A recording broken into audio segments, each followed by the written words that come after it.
자, 말씀 누가복음 23장 44절에서 56절 말씀.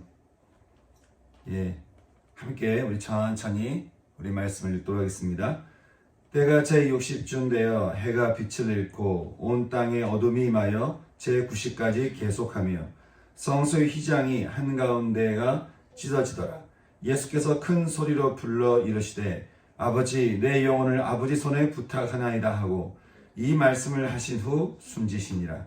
백부장이 그 된 일을 보고 하나님께 영광을 돌려 이르되 이 사람은 정녕 의인이었도다 하고 이를 구경하러 모인 무리도 그 된 일을 보고 다 가슴을 치며 돌아가고 예수를 아는 자들과 갈릴리로부터 따라온 여자들도 다 멀리 서서 이 일을 보니라.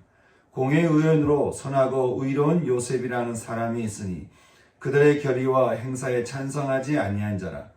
그는 유대인의 동네 아리마대 사람이요 하나님의 나라를 기다리는 자라.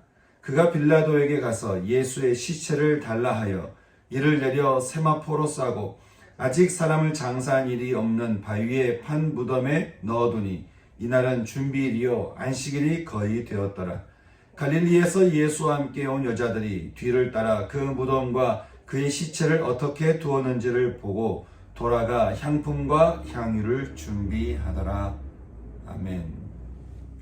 모형의 신학이라는 말이 있습니다. 모형의 신학이다. 그러니까 원형을 이해하기 쉽도록 그 모양을 이렇게 모방해 가지고 만들어 놓은 것을 말하는데요. 또 그걸 통해서 하나님을 알 수 있도록 한다라고 하는 것이죠. 인간이 여러분 어떻게 하나님을 이렇게 다 이해할 수 있겠습니까? 인간이 하나님을 이해하고 알 수 있다라고 하는 것은 사실은 거의 불가능한 것이죠. 또 우리가 예수님의 구속사, 예수님의 구원, 우리가 이것을 어떻게 다 이해할 수 있겠습니까? 그래서 주님은 오랫동안 하나의 모형을 통해서 우리로 하여금 하나님이 어떤 분이신지, 예수님이 어떤 일을 하시는지, 그리고 그 복음이 무엇인지를 우리로 하여금 알게 하셨습니다. 아담과 하와에게 에덴 동산을 주시고 생명의 열매로 풍성하게 하신 하나님의 나라가 있죠.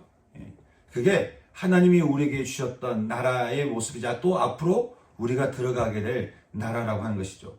하나님의 나라는 땅을 투기할 그런 것도 없고 누가 얼마나 많이 가졌냐 이런 것도 아무런 의미가 없는, 왜냐하면 모든 이들에게 풍성하게 풍족하게 다 주어졌기 때문에, 또 더구나 욕심이 없는 그 나라에서는 어떤 게 누가 많이 가졌냐 적게 가졌냐 이것 자체가 아무런 의미가 없는 에덴 동산을 통해서 우리에게 보여주고자 하시는 하나님의 나라다라고 하는 것이죠.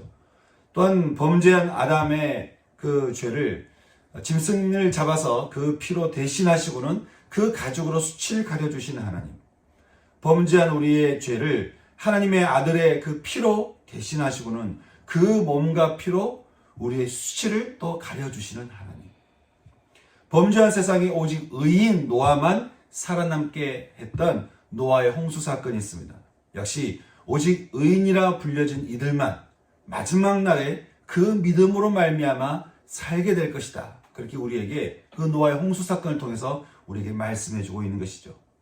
또 믿음으로 길을 떠나 하나님 나라의 백성을 세워갔던 아브라함과 이삭과 야곱과 그의 자손들, 또한 믿음의 길을 떠나면서 믿음을 전하면서 또 믿음을 전수했던 사도행전 시대의 성도들과 지금 우리의 성도들, 이제 다윗의 후손으로 이 어두운 세상에 빛으로 오신 예수 그리스도, 빛이 어둠에 비치되 어둠이 깨닫지 못하였으나 참빛 곧 세상에 와서 각 사람에게 비치는 빛이 있었으니 이 빛을 영접하는 자, 곧 그 이름을 믿는 자들에게는 하나님의 자녀가 되는 권세를 주시면서 이제는 하나님께로부터 난 자가 되게 해주신 우리의 예수 그리스도.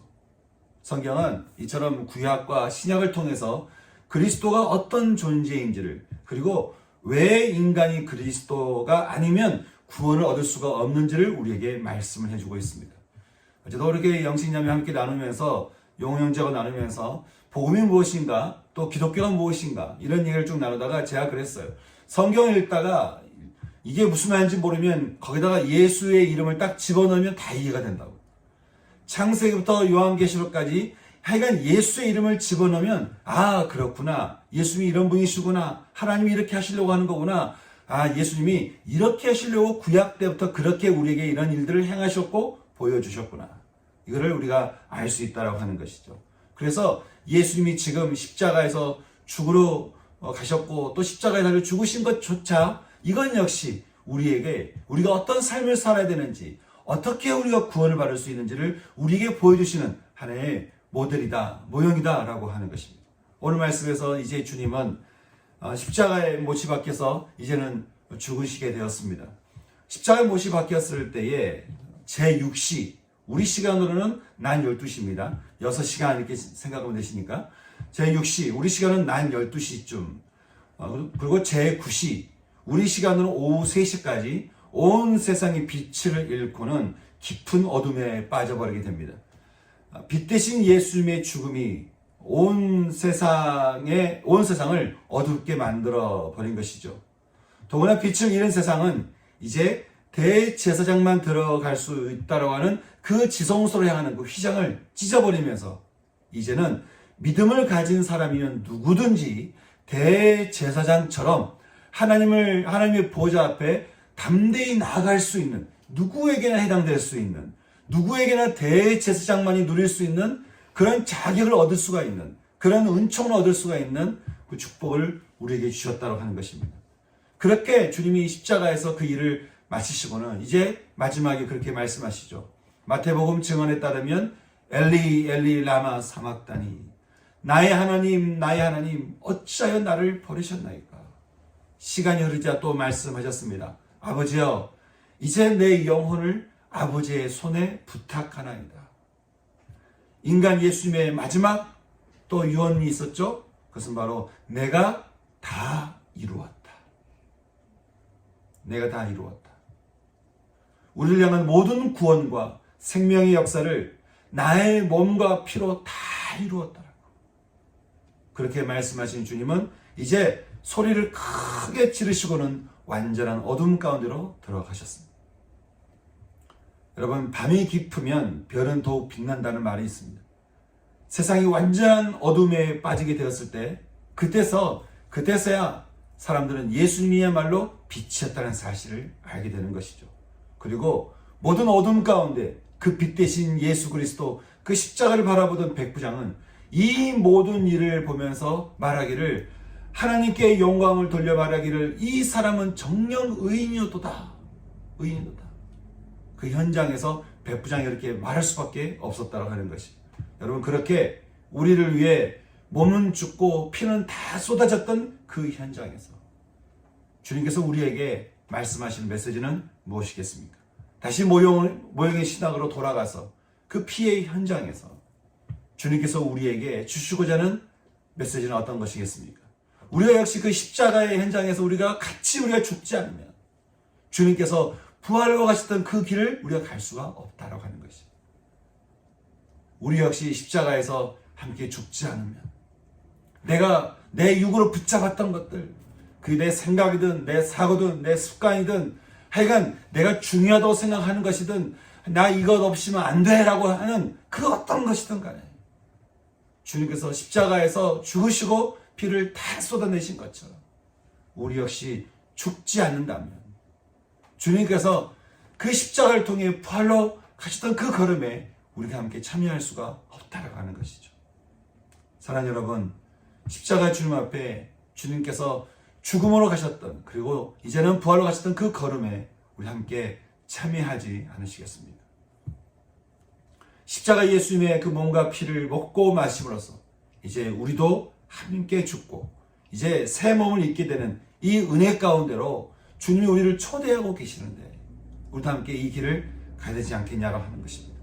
여러분 안에 나 역시 내가 그런 길을 가기를 원한다 라고 한다면 이 시간에 그 몸과 피를 먹고 마시는 이 시간을 통해서 우리의 육은 죽고 또 우리의 영은 사는, 우리의 그 육의 것은 죽고 하나님의 나라를 향해서 우리가 걸어갈 수 있는, 내 육은 점점점 죽어가고 나는 계속 부활의 은혜 가운데 내가 새롭게 될 수 있는, 하나님 내가 그런 삶을 내가 살기를 원합니다. 이렇게 기도하며 나갈 수 있는 이 시간 되었으면 우리가 좋겠습니다. 그래서 여러분 안에 내가 정말 그러길 원합니다. 하나님, 주께 죽으시는 그 십자가 앞에 나도 죽기를 원합니다. 여러분 이 시간 죽으신 십자가 앞에, 십자가의 예수님 앞에 여러분도 함께 죽지 않으시겠습니까? 이 시간에 주님 앞에 이렇게 우리가 기도했으면 좋겠습니다. 십자가 주님을 우리가 거룩한 상상을 우리 했으면 좋겠습니다. 거룩한 상상. 십자가의 주님 앞에 우리 함께 다 무릎을 꿇으시고요. 십자가 앞에, 십자가의 예수 앞에 우리 다 무릎 꿇으시고, 모든 피를 다 쏟아내고 계시는 그 십자가를 붙드시면서 함께 이 시간 기도하십시다. 우리의 마음의 죄와 우리 죄의 습관과 우리의 모든 육의 것을 이 시간 그 십자가를 붙들면서 회개하시면서 주님, 저를 불쌍히 여겨 주시옵소서. 저의 죄악을, 저의 중심의 그 죄악을 용서하여 주시옵소서. 하나님, 제 육이 죽고 제 영이 사는 하나님 은혜 가운데 제가 들어가기를 소망합니다. 이 시간 함께 주 앞에 우리가 회개하며 나갈 수 있는 이 시간 되었으면 좋겠습니다. 거룩함의 기도 함께 드릴까요? 기도하겠습니다.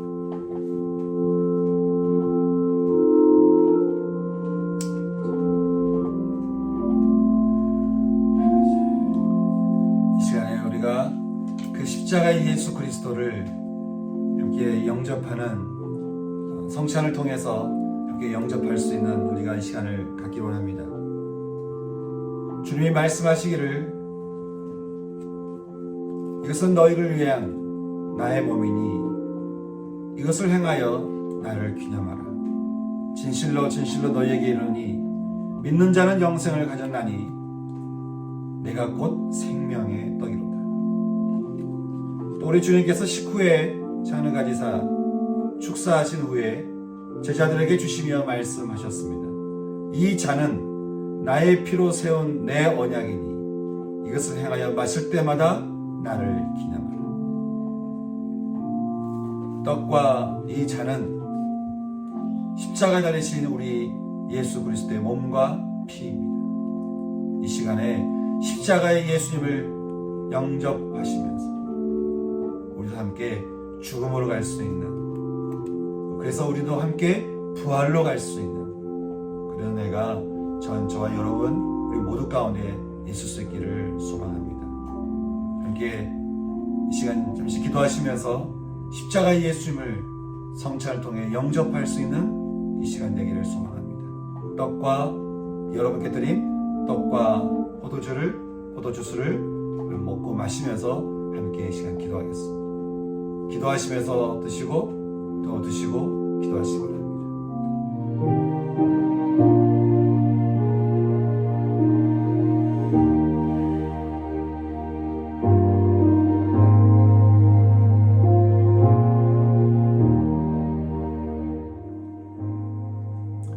이제 다시 주님 앞에 우리가 또 이렇게 기도했으면 좋겠습니다. 하나님, 무덤으로 내려가셔서 그 죽음을 이기시는 주님과 함께 하나님, 제가 이 땅의 삶도 내 육은 죽어가고 더욱더 죽어가고, 그래서 부활의 예수님과 함께 언젠가 우리에게 찾아올 그 새하늘과 새 땅, 새 몸을 입을 하나님 그날을 기대하며 주님께서 말씀을 통해 우리에게 보여주신 하나님의 나라를 기다리며 그 나라를 소망하며 그 나라를 마음에 품고 그 나라를 위해서 내가 살아갈 수 있는 제 인생 되기를 기도합니다. 그렇게 기도하며 나갈 수 있는 이 시간이었으면 좋겠습니다. 각자 그렇게 기도하시고 그리고 각자 주기도문으로 기도를 마치시면 될 것 같습니다. 우리 각자 기도하며